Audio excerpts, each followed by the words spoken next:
रोज नए नए वीडियो भेजते थे, रोज नए नए फोटो भेजते थे। अब हम खुद ही आ गए सारे कैमरा वालों को लेके। अब भारतीय जनता पार्टी भाग रही है, उल्टा भाग रही है। टॉयलेट सोने के हैं, हमने तो देखे नहीं, हमने तो इस्तेमाल भी किए, मगर अगर हैं तो ढूंढा जाए, आपके साथ ढूंढा जाए। और अगर नहीं है तो उस सब को हम प्रधानमंत्री आवास में ढूंढे।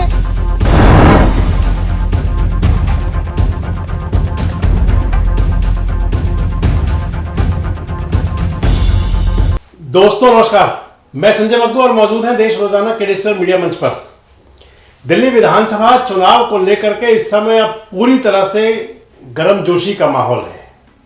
दिल्ली चुनाव को लेकर के तमाम राजनीतिक दलों ने अब जो उनकी तैयारियां थी उनको पूरी तरह से धार देना शुरू कर दिया है। मुख्य मुकाबला जहां आम आदमी पार्टी, भारतीय जनता पार्टी और कांग्रेस के बीच में है, तो फिर वोट कटवा के रूप में बहुजन समाज पार्टी भी आ रही है मैदान में। असदुद्दीन ओवैसी साहब की पार्टी भी मैदान के अंदर ताल ठोक रही है।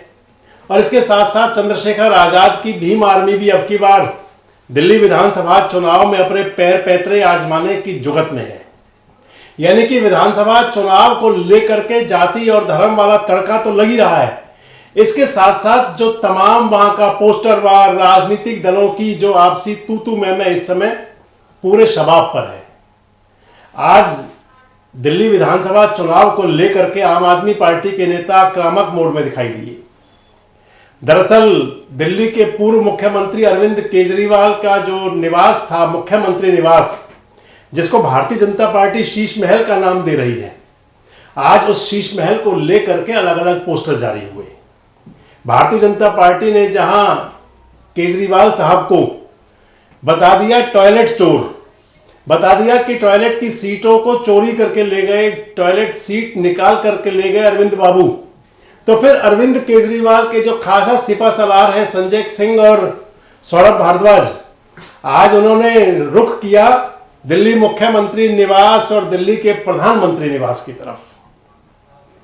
एक तरफ जहां भारतीय जनता पार्टी शीश महल कह रही है, 33 करोड़ रुपए खर्चे की बात कर रही है, तो फिर आम आदमी पार्टी ने प्रधानमंत्री निवास पर 2700 करोड़ रुपए खर्चे का आरोप लगा करके ये कह दिया कि दोनों शीश महल की जांच हो जानी चाहिए।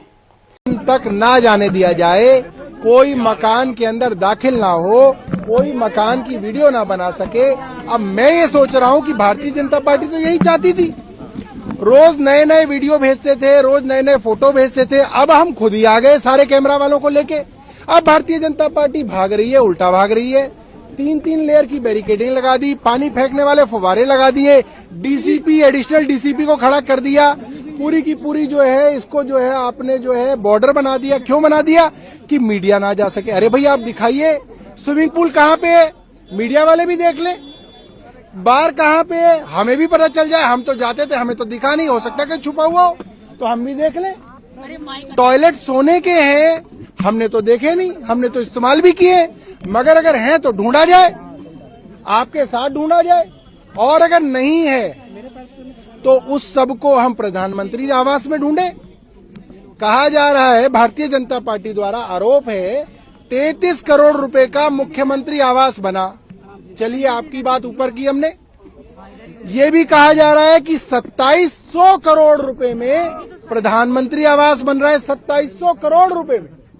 तो भैया वो प्रधानमंत्री आवास भी देखेंगे हम, मुख्यमंत्री आवास भी देखेंगे और पब्लिक को दिखाएंगे। और पब्लिक खुद तय कर ले कि अगर आवास और निवास पर ही वोट डालना है दिल्ली का, तो दोनों के आवास निवास दिखा दिए जाएं और पब्लिक उसी के ऊपर वोट डाल ले। हम तो चाह रहे थे कि बिजली पे, पानी पे, शिक्षा पे, स्वास्थ्य पे 2100 रुपए, महिलाओं पे, सीनियर सिटीजन के इलाज पे, पुजारियों के 18,000 रुपए पे चुनाव हो। भारतीय जनता पार्टी कह रही नहीं, मुख्यमंत्री के निवास पे चुनाव होना चाहिए। तो हमने कहा भैया एक ही दिल्ली में उसी कोरोना के समय सरकारी पैसे से 2 निवास बने हैं। प्रधानमंत्री का निवास बना है, मुख्यमंत्री का निवास बना है। मुख्यमंत्री का निवास दिखाने हम आ गए हैं। अब जो है भारतीय जनता पार्टी घबरा रही है। अब इसके बाद प्रधानमंत्री जी से मिलेंगे, उनसे कहेंगे प्रधानमंत्री जी आपके यहाँ आए हैं, अपना निवास जो है दिखाइए, हमें भी दिखाइए, मीडिया को भी दिखा के देश को कृतार्थ कीजिए। तो देखते हैं। यहाँ की चाबी कह रहे हैं जेई के पास है, प्रधानमंत्री निवास की चाबी तो प्रधानमंत्री जी के पास होगी। जब यहाँ ये वाक युद्ध है और ये चुनाव के अंदर खासकर चलता है। हालांकि पहले तो ये जो वाक युद्ध था ये छोटे नेताओं तक सीमित था, लेकिन जब दिल्ली के विधानसभा चुनाव में एंट्री हुई थी प्रधानमंत्री नरेंद्र मोदी की, तो प्रधानमंत्री ने शीश महल कह करके अरविंद केजरीवाल और उनकी पूरी पार्टी पर निशाना कसा था। प्रधानमंत्री ने कहा था कि उन्होंने तो अपना शीश महल बनाया, मैंने अपना कोई घर नहीं बनाया, तो उसका जवाब देने के लिए आज आम आदमी पार्टी मैदान में थी। लेकिन चुनाव के अंदर जो मुद्दे होंगे, सबसे महत्वपूर्ण बात यह है कि चुनाव के अंदर ये आवास निवास ही मुद्दे रहेंगे और या फिर चुनाव मुद्दों पर चलेगा। इस चुनाव के अंदर खासकर जो मैंने आपको बताया, वोट कटवा पार्टी, अजदुद्दीन ओवैसी की पार्टी हो या चंद्रशेखर आजाद की पार्टी हो या फिर मायावती जी की पार्टी हो, ये अपना कौन सा प्रदर्शन करेगी। और खासकर कभी दिल्ली की सत्ता में कायम रहने वाली कांग्रेस पार्टी, जो पिछले 2 विधानसभा चुनाव में अगर मैं ये कह दूं कि कोमा की स्थिति में आ गई, राजनीतिक रूप से अगर कहा जाए, क्योंकि कोमा की स्थिति वो कही जाती है कि जब मनुष्य की नब्ज तो चलती है लेकिन वो मानसिक रूप से डेड हो जाता है, यानी कि उसका ब्रेन डेड हो जाता है, उसको कोमा की स्थिति कह दी जाती है कई बार। और कांग्रेस की स्थिति भी कुछ ऐसी बन चली थी दिल्ली के अंदर। और इस विधानसभा चुनाव को लेकर अब कांग्रेस भी अग्रेसिव मोड में है। कांग्रेस, हालांकि पिछले विधानसभा चुनाव में भी कांग्रेस के नेताओं ने प्रदर्शन किए, अपना चुनाव लड़ा, लेकिन अब की बार जिस प्रकार से कांग्रेस की तरफ से प्रियंका गांधी वाड्रा एंट्री कर रही हैं, प्रियंका गांधी वाड्रा जहां एक तरफ प्रधानमंत्री नरेंद्र मोदी को निशाने पर ले रही हैं, तो दूसरी तरफ अरविंद केजरीवाल को घेरे में ले रही हैं। इस लिहाज से मान लिया जाए कि अब की बार का जो चुनाव है दिल्ली का, ये बहुत कुछ अजब गजब रहने वाला है। दिल्ली विधानसभा का चुनाव जो आम आदमी पार्टी की एक पाठशाला बन गई थी, जिसके अंदर 2015 का चुनाव, 2020 का चुनाव, इन दोनों चुनावों में एक ऐसा प्रदर्शन कर दिया था आम आदमी पार्टी ने जो राजनीतिक दलों के लिए एक बड़ी चुनौती बन गया था। 2015 के विधानसभा चुनाव में जहां केजरीवाल साहब की पार्टी ने 67 सीटें जीत ली थी, 70 में से 67 एमएलएज, तो 2020 के चुनाव में 70 में से 62 विधायक फिर आ गए थे उनके। इन दोनों चुनाव में दोस्तों कांग्रेस 0 पर थी। और जो मैं आपको बता रहा था कि अब की बार जो कांग्रेस पार्टी है वो दिल्ली के अंदर, क्योंकि दिल्ली की सत्ता आम आदमी पार्टी ने कांग्रेस से छीनी थी। जब आपसे बात कर रहे हैं तो बताना जरूरी है कि दिल्ली के अंदर जो विधानसभा का चुनाव पहला हुआ, दिल्ली विधानसभा में पहला चुनाव हुआ 1993 के अंदर। उससे पहले वहां पर जो विधानसभाएं थी वो विधानसभा काम नहीं कर रही थी। लगभग 26 साल बाद 1993 में पहला विधानसभा चुनाव हुआ। 93 के विधानसभा चुनाव के अंदर मदन लाल खुराना के नेतृत्व में भारतीय जनता पार्टी की सत्ता में एंट्री हुई, यानी कि दिल्ली का पहला चुनाव जिसमें कि भारतीय जनता पार्टी ने सत्ता हासिल की, मदन लाल खुराना मुख्यमंत्री बने। भारतीय जनता पार्टी ने लगभग 2 साल, 2.25 साल का अंतराल के बाद में मदन लाल खुराना जी को कुर्सी से हटाया और उनकी जगह कुर्सी पर बिठा दिया साहिब सिंह वर्मा को। लगभग 2.5 साल ही साहिब सिंह वर्मा मुख्यमंत्री रहे और उसके बाद में कुर्सी पर बिठाया गया सुषमा स्वराज जी को। आज तीनों नेता दिवंगत हैं, तीनों नेताओं का निधन हो चुका है। लगभग 50-55 दिन तक, 2 महीने से कम का अरसा था कि सुषमा स्वराज दिल्ली की मुख्यमंत्री रही और उसके बाद भारतीय जनता पार्टी के लिए दिल्ली जैसे दूर की कोड़ी बन गया। उसके बाद दिल्ली के अंदर भारतीय जनता पार्टी की दिल्ली की राजनीति में, हालांकि लोकसभा के चुनाव भाजपा जीतती रही, नगर निगम भी जीतती रही। पहला चुनाव नगर निगम का हुआ 2022-23 में कि जब आम आदमी पार्टी ने नगर निगम दिल्ली के अंदर जब दिल्ली के अंदर नगर निगम को भारतीय जनता पार्टी से छीन लिया आम आदमी पार्टी ने। लेकिन विधानसभा चुनाव के लिए जैसे दिल्ली पूरी तरह से भारतीय जनता पार्टी के लिए एक प्रकार से ऐसा खिलौना बनी रही कि जिसको वो चाह कर भी हासिल ना कर सके। लगातार जो पिछले चुनाव चले, जो मैं आपको बता रहा था, 1993 से 98 तक 3 मुख्यमंत्री भारतीय जनता पार्टी ने बदले और 1998 से लेकर के और फिर 2013-14 तक लगातार 15 साल मुख्यमंत्री रही शीला दीक्षित, कांग्रेस की सरकार रही। आज शीला दीक्षित भी दुनिया में नहीं है, वो भी दिवंगत हो चुकी हैं। शीला दीक्षित से और कांग्रेस से राज छीना आम आदमी पार्टी ने। जो पहला चुनाव दिल्ली के अंदर विधानसभा का हुआ 2013 में, उस विधानसभा चुनाव के अंदर 28 विधायक आम आदमी पार्टी के आए और 32 विधायक आए उसके अंदर भारतीय जनता पार्टी के। बीजेपी बड़ी राजनीतिक पार्टी तो बनी, लेकिन सत्ता नहीं मिल पाई और आम आदमी पार्टी ने कांग्रेस के सहयोग के साथ में 47 दिन तक अपनी सरकार चलाई। 2015 का विधानसभा चुनाव हुआ तो आम आदमी पार्टी की आंधी में कांग्रेस और भाजपा दोनों उड़ गए। 2020 का चुनाव हुआ तो फिर से परखच्चे उड़ा दिए आम आदमी पार्टी ने भाजपा और कांग्रेस के। कांग्रेस की स्थिति तो ये बन गई कि वो जीरो पर रही। अगर हम पिछला चुनाव देखें, जो पिछला विधानसभा चुनाव हुआ था 2020 का, उस विधानसभा चुनाव के अंदर लगभग 54% वोट मिला था आम आदमी पार्टी को। भारतीय जनता पार्टी को लगभग 38% वोट मिला था और भारतीय जनता पार्टी के मात्र 8 विधायक आए थे।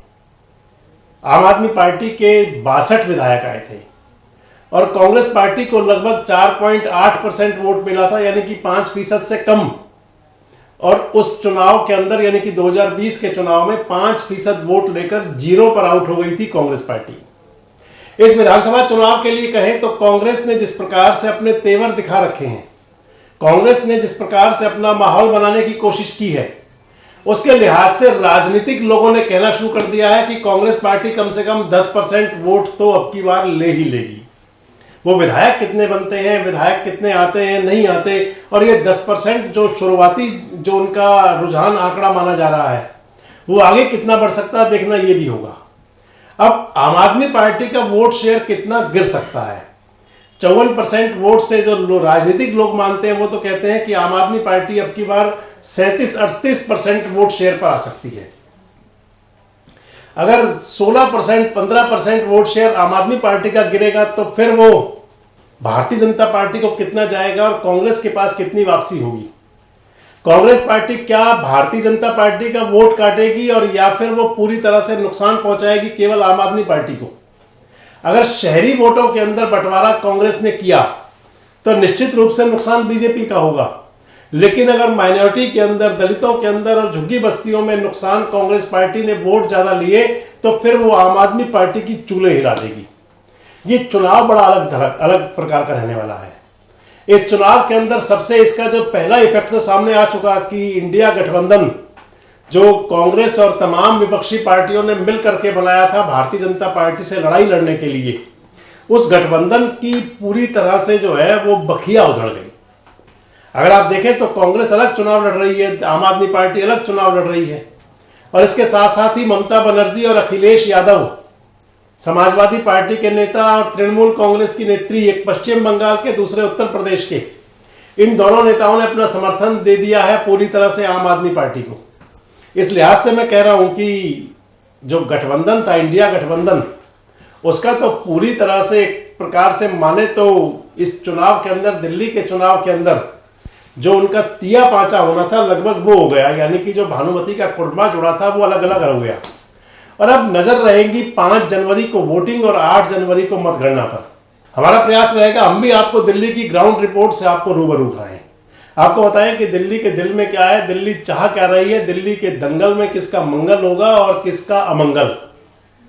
आपको क्या लगता है कि अब की बार क्या कांग्रेस जो जीरो पर आउट होती रही है अब की बार अपना कुछ बेहतरीन प्रदर्शन कर सकती है?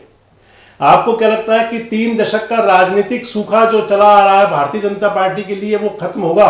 और क्या एक बार फिर आपको क्या लगता है कि आम आदमी पार्टी, केजरीवाल तीसरी बार भी आ सकते हैं? कमेंट बॉक्स में जरूर बताएं। जुड़े रहे हमारे साथ, देखते रहे देश रोजाना। हमारे साथ जुड़े रहने के लिए सब्सक्राइब करें देश रोजाना के YouTube चैनल को और नई वीडियो की नोटिफिकेशन पाने के लिए बेल आइकन जरूर दबाएं। अगर आप ये वीडियो Facebook या Instagram पर देख रहे हैं तो पेज को लाइक और फॉलो जरूर करें और ज्यादा से ज्यादा शेयर करें।